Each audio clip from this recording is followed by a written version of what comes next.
Okay, all right. Well, now you got me. That's one of my big faults. Danny, can you explain what the competency analysis is, the final competency folio, and the log and dispositions, and a little bit better job than perhaps I can. So most folks here have completed everything. Most have not completed. Well, everyone here has, but the final competency folio seems to be the thing that most of the students in this class haven't done yet, as well as the log. Now, I think everyone who's joined us is already there, but can you kind of talk about what you're looking for? And I know that due date is December the 3rd at 9 o'clock. So, Danny? Yeah, and they don't need to wait until December the 3rd to do that. That needs to be done. And I'm going to tell you, your goal should be to have everything submitted to TaskStream by Saturday at some point.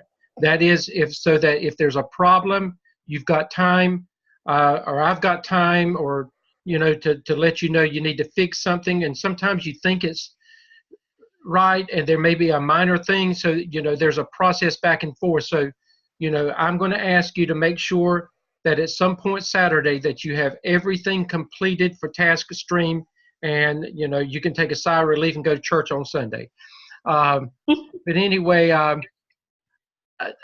I think most of these understand it, but let's just say that you need to go to TaskStream, and you need to make sure that everything has been cleared, and it should say met, and if it doesn't say met, then that means that you haven't submitted it. The competency analysis, that's just a self-assessment, and all you've got to do is go in and just rate yourself. It's what you think and kind of where you are, and I would think that at this stage of the game, I would say that you've met, but I think for the most part all of you are above standard and all of that, because you're at the end of the journey and you've learned a lot. Danny. They've had you and I. They've got to be above standard. That's right.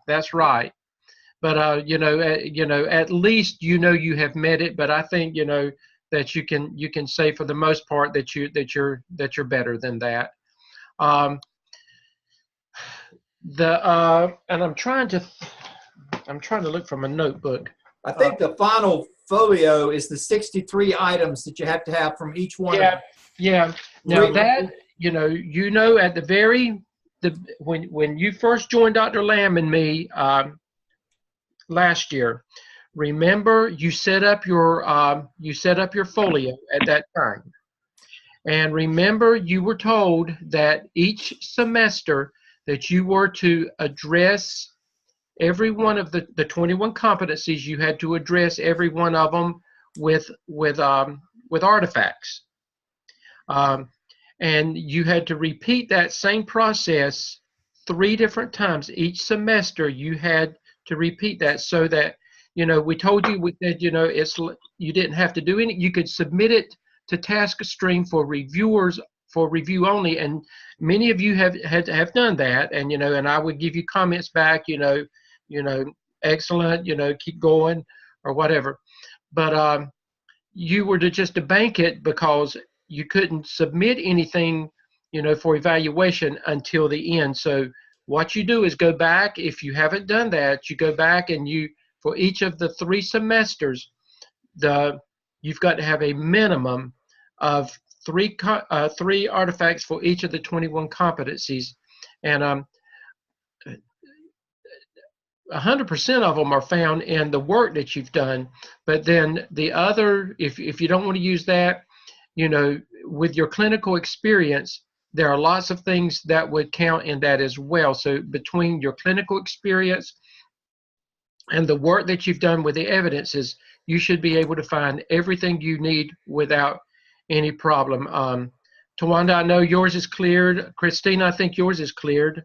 Shonda, I think yours is cleared. So it's just a process that and it doesn't take a long time if you've kept up with things along the way. It's once you get in there, it's easy to just put it in there. I would say that if you have any questions at all, you know, those names that I've just called, you know, reach out to any of them, and they would, I'm sure that they'll tell you if you run into a glitch and you need to know something very quickly, you know, about something. But Tawana, am I correct? Once you get in there, it's pretty easy to follow. Mhm. Yeah, yeah. So Yeah. Everybody here, Dale's already well on their way. yeah, but they are. I don't see a problem. I've checked it probably. I've probably been online and checked it about 10 times today.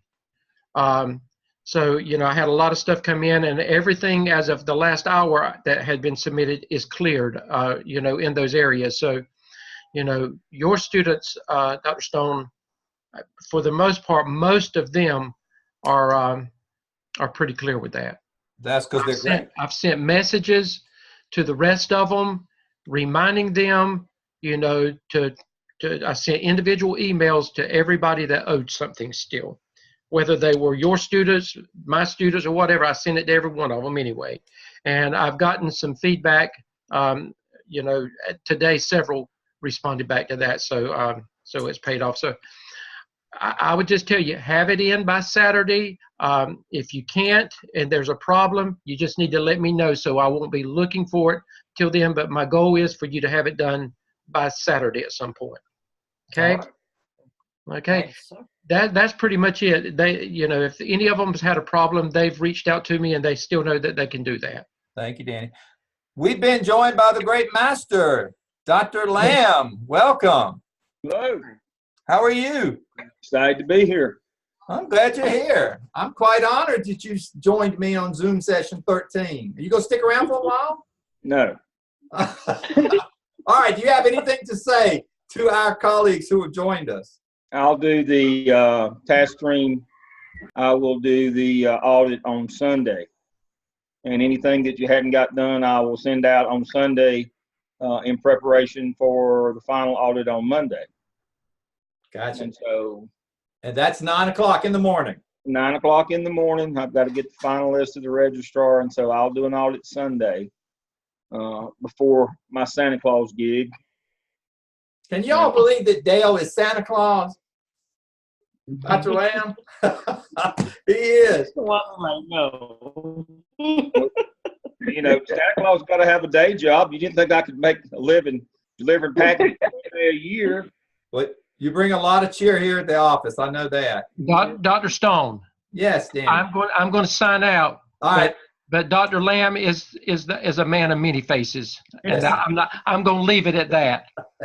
He is that. What you got to All say right. about that, Dr. Lamb? I got to go. Thank you, Okay. Danny. Dale, All right, y'all have a good evening. Dale, one quick thing before you leave, or Danny. Seth sent out something today about a DPI application, and I was going to get with him tomorrow. But do you know anything about that? I'll get with him tomorrow. I just thought maybe Was it for a student? I think all of them got it. Yeah. It's been a while. Yeah, they've got. He sends out. He's our licensure officer. He sends them out an email to all of them how to apply for their license, to have it added to, have administration added to their existing license. I think it costs $55. You got to do Form V. He sends that out and deals with that. And so, Well, when should they be doing it? When should they be doing it?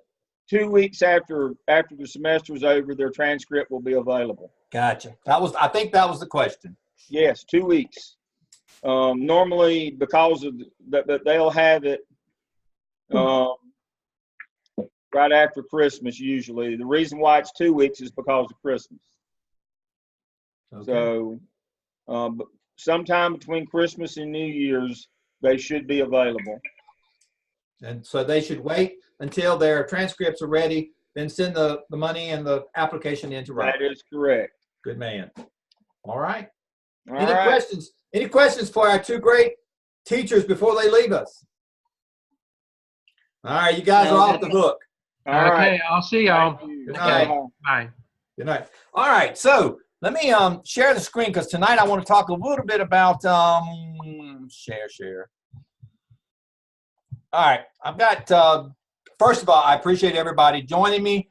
I want to very quickly take us to what we're doing tonight. Tonight, I have unloaded or put down 2 more things for you to look at. Last weekend, someone asked me, or 2 weeks ago, we talked a little bit about how we evaluate principals in North Carolina, and I will talk about that tonight, as well as how we evaluate principals and assistant principals in South Carolina. So whatever your career goal may be, here's the evaluation process. So both of these have been adopted. Both of them are required by the state of North Carolina and the state of South Carolina. So that's kind of what we're going to talk about tonight. These are links to the documents. The link to the South Carolina evaluation is exactly what I'm going to show you tonight. The North Carolina one, you have to maneuver around, but I'm going to do a quick little PowerPoint about what we look for in principals and assistant principals in North Carolina. Now, the reason why we're doing this tonight is because hopefully by the time you finish this course and you get your transcripts and you send that $55 to Raleigh, I guess it's Raleigh, because you guys in South Carolina will still have to get it through Raleigh, wouldn't you? Yeah, I guess you would. So once you've done all that, then the next thing is, what do you do next? So I'm going to talk about the evaluation instrument. Next week, we're going to talk about how you become leaders of change. And then the last week, the 15th, I really hope you'll join me, come in and join me, because we're going to talk about what next, what to expect next, I know you've had that. If you joined Dale, Dr. Lamb, for his how to interview and what to expect with interviews, you're probably experts on that. But I want to talk about what next and kind of offer you some suggestions, as well as kind of finish up the course with, now that you've got this add-on license, what are you going to do with it? Because I would be terribly disappointed if in a year all of you are not in an administrative position. I will be horribly disappointed if you have taken this add-on license and you are not using it, because it's cost you a lot of money and a lot of time and a lot of work. So I'm be disappointed. All right, if you just joined me, just remember, please, please, please get that TaskStream stuff done. I sent you an email out today reminding you of what's due. I think most of you that have joined us have got most of it together. But if it's not there by 9 o'clock on Monday, you won't be able to graduate on time. So please get that in. Monday at 9 o'clock. So I'll look every 2 hours like Danny. I go on and look to see how well you've done. Don't worry about the other things in the class yet. You'll also get an email from me after the December 3rd saying, to get that perfect A, I need 2 or 3 more things from you, and I'll tell you what they are. And some of you have already completed them all. So don't worry about those right now. Just work on that final competency folio, that log if you haven't gotten it in, all those kinds of things. And if you have, congratulations. Go ahead and look at that list I sent you about a week ago of those other little things you need for the course. December 3rd, that's going to get here a lot quicker than we think. All right. So tonight, what I'd like to do is to take you on a tour of, once you become a principal or an assistant principal, what's next? How are you going to be evaluated? What's important? And the reason why I want to share this with you is because when you start interviewing after Christmas, you need to know as much as possible about what's expected and how we evaluate our principals, both in North Carolina and in South Carolina. So first, we're going to start through North Carolina. So I'm going to walk you through, because they are different. Surprisingly, they are different, because I would have thought North and South Carolina would have had pretty much the same standards, but North Carolina adopted its standards back in, well, South Carolina adopted its in 1984 and then updated them in 2017. North Carolina did theirs back in 2003. The good news is, or I guess it's good news, is there's a whole new group dedicated in North Carolina and South Carolina who are looking at the standards to see whether or not they're going to go with the national model. If they do that, and you live close to the border, and you go across North Carolina, South Carolina border, it will be the same instrument. But right now they're different, and I want to kind of talk to that. North Carolina's is more global. South Carolina's is more focused in the classroom and what to expect in a successful school. So they're both good, they just are different. They go at it from a different way. North Carolina has 7 standards, and I'm going to walk you through them really quickly. If you are in North Carolina, you want to be a principal or assistant principal, this is how I, as a superintendent, would evaluate you. And then we're going to do the very same thing for South Carolina. Stop me if you have a question. I'm the world's worst for looking for chat, so you might want to just interrupt me in something, because I keep forgetting about chat. All right, North Carolina has 7 standards. Those are global standards. The first one is strategic leadership, and it's got 4 different elements to it. The first one is the school vision and mission, and you can see as a superintendent, when I'm sitting down with you and evaluating you as a principal, or if the principal's evaluating you as assistant principal, these are the questions they're going to ask you. So when you go in for that interview, for that assistant principal, for that principal, be prepared to formulate your questions around these kinds of, formulate your answers around these questions. So number one has to do with standard one, which is strategic leadership. And that is basically, it's not just how you run the building, but it is your belief structure. It's how you buy into the mission, the vision, and the goals. So these are some of the questions that I would ask you about the school mission and vision. Are you using it?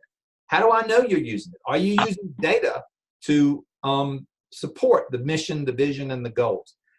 The second part is leading change. How do I know as a principal or assistant principal that you are leading the change in your building? So that's strategic leadership. The other two elements to it, I guess I could do the PowerPoint, but I'll do it this way, is your school improvement plan. Now, you all are experts on that. You have spent 3 semesters at Gardner-Webb doing nothing but looking at your school improvement plan or teacher working condition surveys, or in South Carolina, other surveys that are used to evaluate how well you're doing in school. So none of this is strange to you. That's why when Dale advised you last week to go in with your portfolio, to go in with your artifacts, it's because you guys have already well versed in school improvement plans. But the third and fourth component of strategic leadership is, do you understand what your school improvement plan's purpose is? Do you use it? And for distributive leadership is, again, it goes back to your school improvement team. Are you effectively using that team? And do you allow everyone in your school to have that? Now, here are some of the artifacts that are required. If I'm your superintendent and I'm sitting across from you as a principal, I'm going to ask you to look at these things. There it is, the North Carolina Teaching Working Condition Survey. All of you in North Carolina have used this, 3 semesters? The student testing data, always, the school improvement team. All of these things you have gotten at Gardner-Webb University, and I think are well prepared to address them. So those are the kinds of things that I'm looking for under that first goal, or the first standard. Now, and I'll tell you, I'll give you a grade on the first standard. We'll talk about that in a minute. We have there's a rubric that has 4 ways to measure you. The second big goal is are you an instructional leader? Do you focus on teaching and learning and assessment? So again, the questions I would ask you: how do you empower teachers? How do you challenge teachers? What kind of focus have you had? How do you use your instructional time? How important is it? I'd want to see your master schedule. Every one of you have worked on the master schedule in this course or in one of your 3 courses.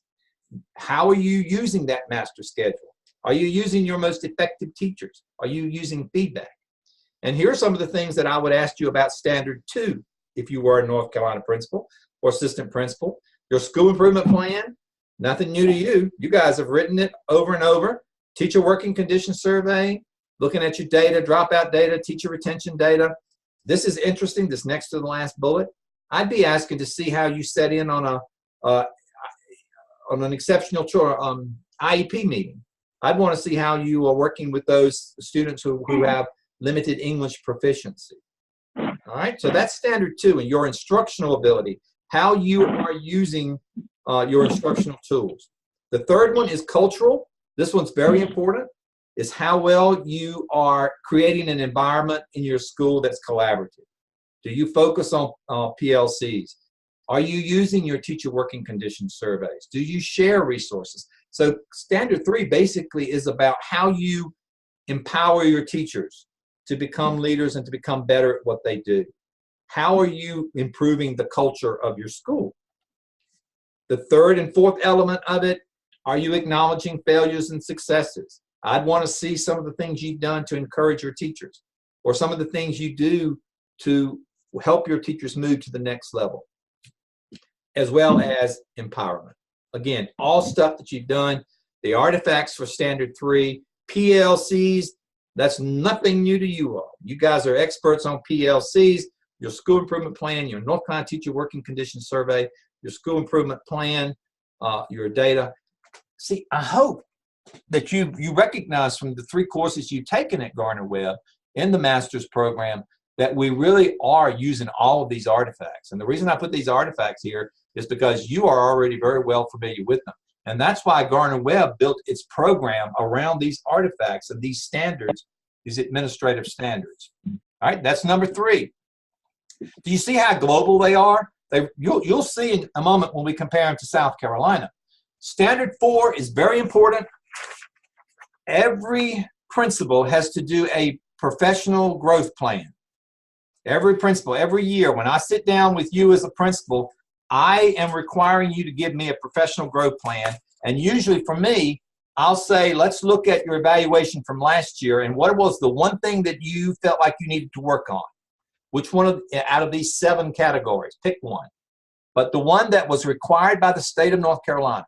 If you are a principal in North Carolina or an assistant principal in North Carolina, you have to have one of your goals based on Standard 4, Human Resources and Leadership. And that basically, that standard is how you use PLCs, how do you encourage and mentor and keep those new teachers in your building, how do you work on recruitment and retention. So every principal has to have a goal. And you can ask your principal, your assistant principal, if you're in North Carolina, I will guarantee you 100% that one of their professional goals, if they will share it with you, is to do something about human resources. It may be to work with new teachers. It may be to work with some of the veteran teachers who need a little bit of extra help.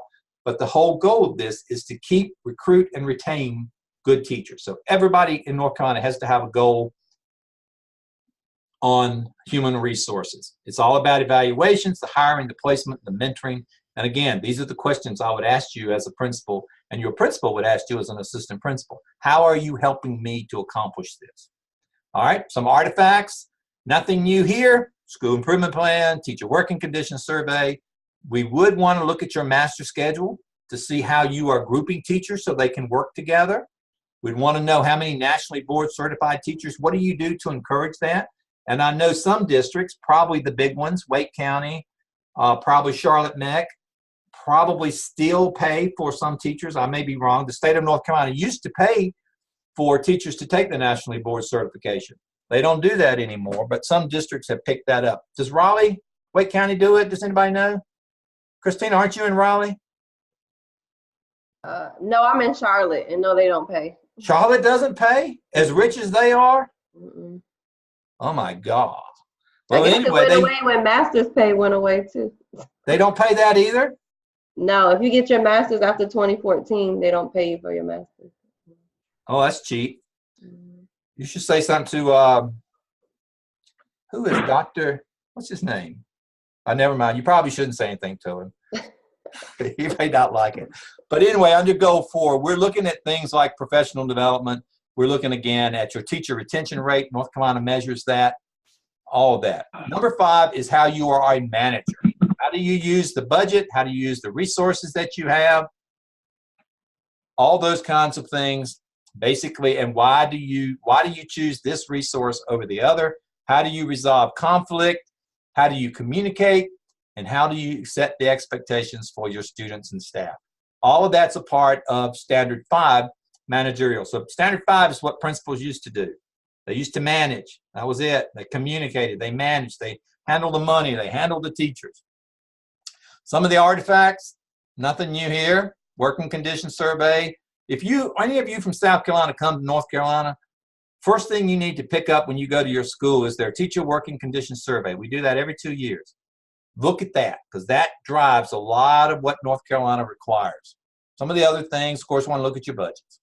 Standard 6 is external development, and this is how you get out into the community, your relationship with other partners, as well as whether or not you follow the law. So it asks you questions about how you're in the community, your PTAs, stakeholders, whether or not you follow the law. Are you involved in district initiatives? And the artifacts for that, as you would expect, your PTA, parent attendance, surveys, volunteers, those kinds of things, business partners. All right, Standard 7 is the hardest one to explain to principals. Micro-political leadership. And when we had to do our training, and I trained all of our new principals coming in, this was the one that they just really had the hardest time trying to, well, how do I do that? Because the other 6 were pretty self-explanatory. It really is to me, the easiest way to explain this is, how do you as an administrator make yourself available as an equal? Okay, it's how you develop a culture in your building where people are not afraid of you, and you are not governing by power. You're governing by or position. You're governing because people want to follow you. These are some of the soft skills that principals have to have. These are some of the things that I wish we could teach you better how to do it, because these are the things that your staff will want the most out of you. So micro-political really is how you get in and manage the culture and manage your school to make it a place where people want to be. And some of the artifacts for that, of course, back to the teacher working condition survey, the retention rate, shared decision making, those kinds of things. Now, those are the 7 standards for North Carolina. Very broad topics. I mean, you gotta understand them. You gotta figure them out before you even go too far with them. And the artifacts, as you can tell, if you know the North Carolina Teacher Working Condition Survey, or if you have a school improvement plan, report cards, all those things are important. So here, if I'm sitting down with you as a principal, I'm your superintendent and I've just hired you, or if I'm your principal and I've just hired you as an assistant principal, this is North Carolina's evaluation process. Now again, why am I taking a Zoom session number 13 in the master's program? Because I really expect that in very short order, all of you are going to be sitting in an assistant principal's position. And if you're in North Carolina, this is how you will be evaluated.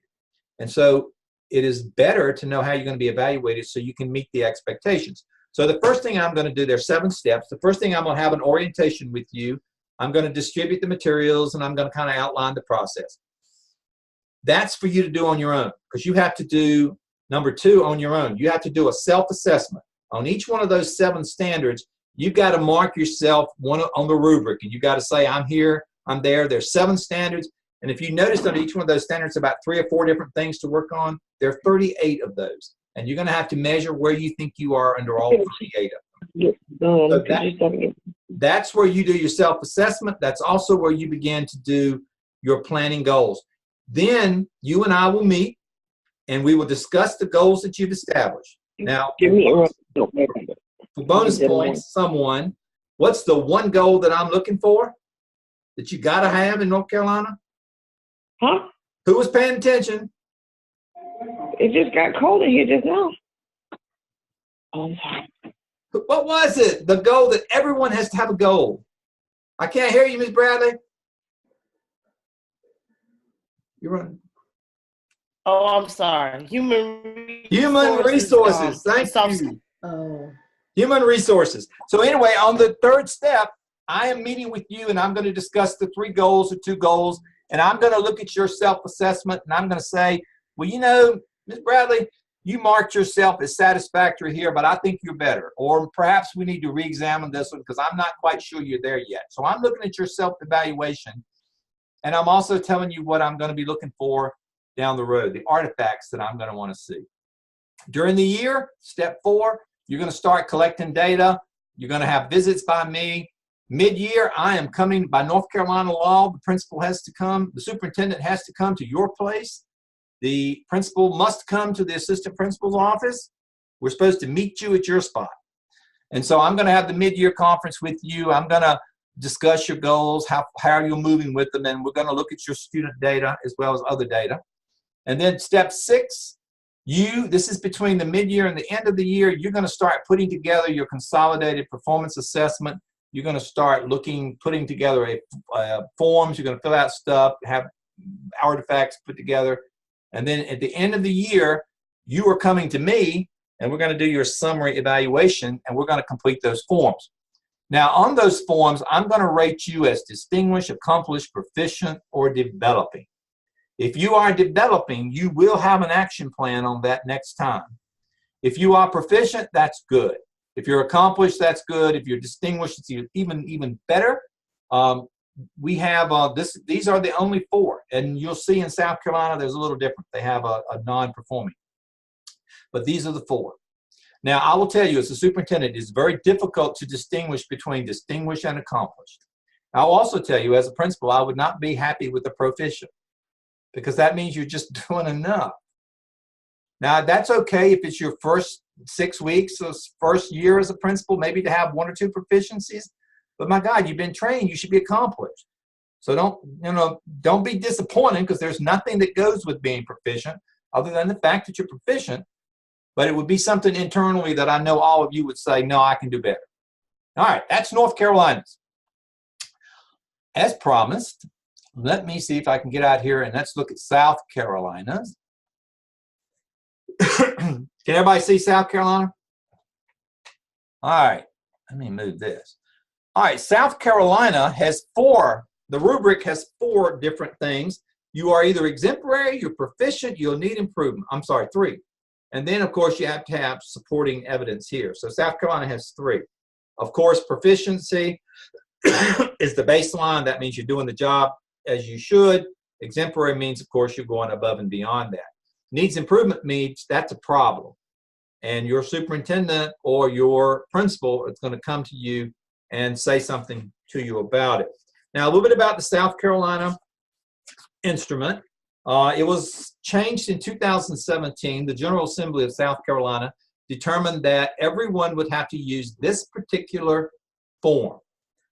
They created their first form that they started using was in 1984, but this form has 9 standards. North Carolina has 7, and it has got 3 rubric: exemplary, proficient, needs improvement. North Carolina had 4.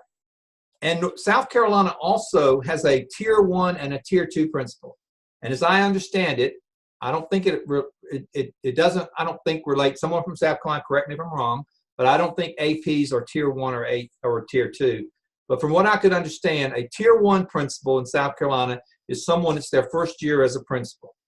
And this instrument is required if you are a Tier 1, and you also have to be in a principal induction program put on by the state of South Carolina. At the end of year 1, if you are proficient in all 9 of these, then you go on to become a Tier 2 principal. And at that point, you have to have an annual evaluation, but they only use this instrument every 3rd year. Now, at any point that you, or whenever the superintendent, if they want you to do it, this one every year they can, but technically, once you become a Tier 2 principal and you've got a year's experience behind you and you are proficient in everything, then they would only have to use this long form once every 3 years. Now, if I'm wrong, someone please correct me. If, however, if you ever get to the point where you are less than proficient or in that needs improvement category, then you immediately go back to this form. The South Carolina has a formative and a summative evaluation on the principal and the assistant principal, and they also do a professional development plan.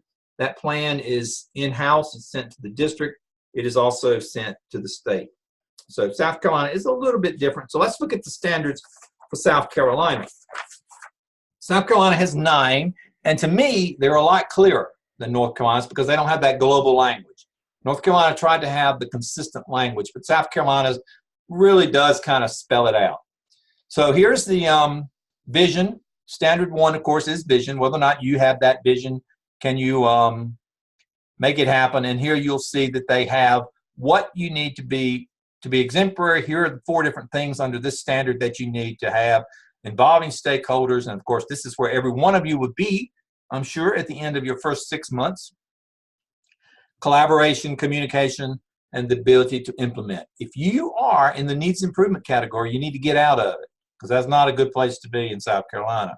It really is not a good place to be.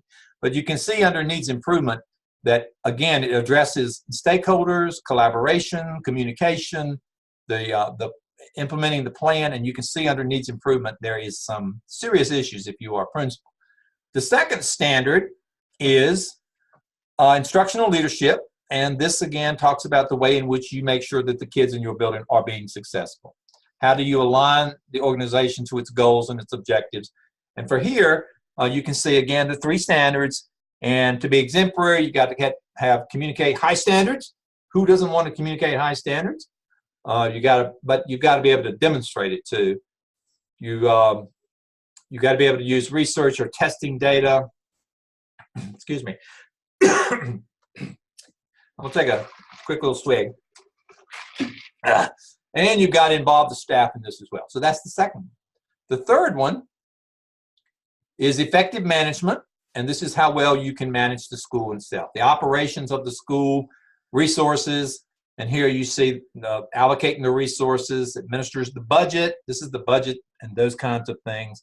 Follows the law, works with resources to make sure the teachers get them and to make sure the buildings are clean and that all procedures are followed. That's to make sure you're a good manager. Number 4, standard 4 is the climate, and this is how the well-being, the advocacy for the nurturing, positive school climate. Again, you can see what you need to be in North Carolina to be exemplary. South Carolina, they really do spell it out for you. So I particularly like that about South Carolina standards. Standard 5 is your school community relations, how well you involve others in the building, such as parents, whether or not you have a good communications plan, opportunities for parents, whether or not, and this one's interesting too, is whether or not you involve the non-involved parents. And these are the parents who, well, you know, in your school, you know the parents who always show up. Well, you also know that probably 60% of your parents don't show up, never show up. Well, this South Carolina does want you to make sure that you reach out and how do you involve those underrepresented groups. Standard 6, ethical behavior. Now, this is so interesting that you guys have this in South Carolina that we don't have it in North Carolina. But this is how well you demonstrate integrity, fairness, and ethical behavior. That is written into North Carolina's, but it does not have the power of a separate standard. Interesting. Are you professional? Do you model respect and sensitivity? Oh, I love that about South Carolina. The other one that's kind of strange is your interpersonal skills. How well do you get along with others? Do you lead by example, or do you lead by power and force? Do you have respect? Do you respect the feelings of others? Are you good at your oral and written communication? I love that standard.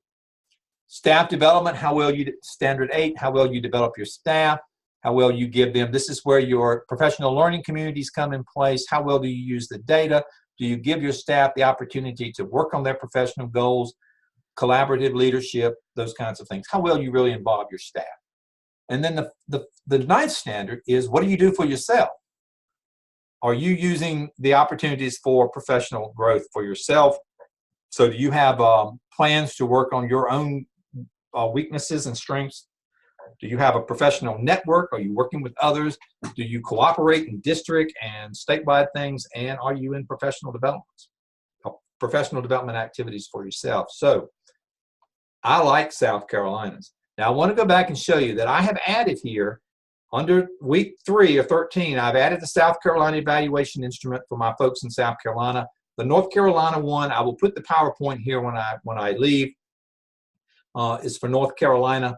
But again, the session tonight was basically to help you when you get into that building, understanding what that superintendent is looking for, what that principal is going to be looking for you, and how they're going to evaluate you. Because I'm a firm believer that you just tell me what you're expecting from me, and I will try my best to get you there. But don't throw surprises at me. Don't tell me that I should have been spending 6 months working on the handbook and then evaluate me because I didn't know anything about it. So I think the evaluation instruments, you know that's how you're going to be evaluated. So learn them, learn what they are expecting, and deliver. That's the best way, so there'll be no surprises. All right, before I open it up for questions, I want to show you, this is a little funny for Thanksgiving. I want to show you this video. I don't know if any of you have seen this man. I cannot think of his name, but he is the funniest man. He has a YouTube line. He's a principal somewhere here, I believe in North Carolina. And he's got this funniest little videos, and it's like a 2-minute thing. It's for fun. If you need to leave, go ahead. If not, at the end of it, we'll say goodbye. We'll talk about next week. Before I show you, before any of you leave me, if you have not completed your task stream stuff, please, please, please do that tonight. I want to make sure I have 14 students in this class or 14 colleagues in this class. I want to make sure that every single one of you get across the line. And again, if you are going to join us on December 15th, we have a reception. The graduation's at 10. We have a reception soon after here on the campus of Gardner-Webb. We'd love to have you and entertain you. And I would love to personally meet you as well. All right. I'm going to show this, and then I'm going to stick around and see if there's any questions. If you need to go, I understand. This is kind of a funny. I encourage you to kind of look for this guy because he's funny in a mountain North Carolina kind of way. So don't be offended if he is, well, if he's not crude. Don't worry about that. But he's funny, and I just picked one of his videos. I will see if I. Principals do when it's a snow day, so I'd like to go ahead and show you what we do on snow days. We work really hard.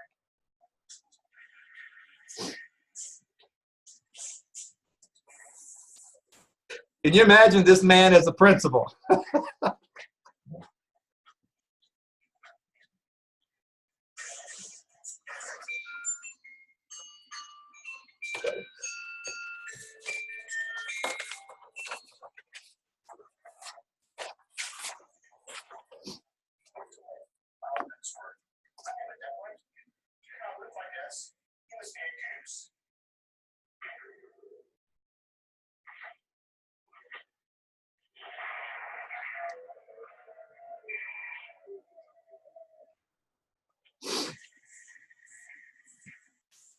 Inverno, frío, primavera, pasta.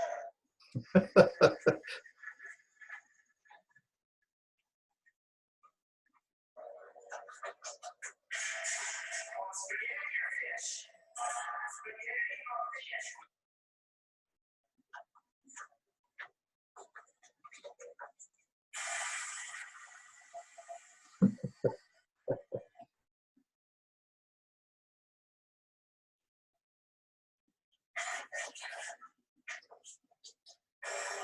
I'm sorry, the sticker was on your Azure charge. Nothing we can't charge anymore here. You've charged $10. Sorry.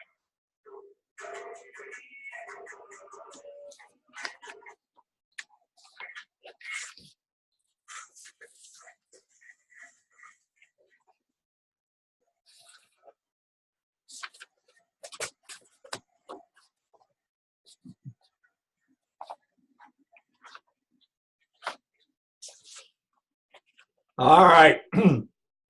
I better stop him. He'll keep going. All right. Anybody have anything for us or anything? We'll see you next week. I just want to, I'll stick around. I'll cut off the record button. I'll stick around in case anyone has any questions or anybody want to talk. But please, December 3rd, 9 o'clock, let's have it all ready. And congratulations to all of you who've already done it. Most of you who's joined me already has done most of it, if not all of it. So I'm terribly impressed. So see you next week. Stick around if you want to chat or talk or anything like that. Good night. Good night, Dr. Stone. Good night. Good night.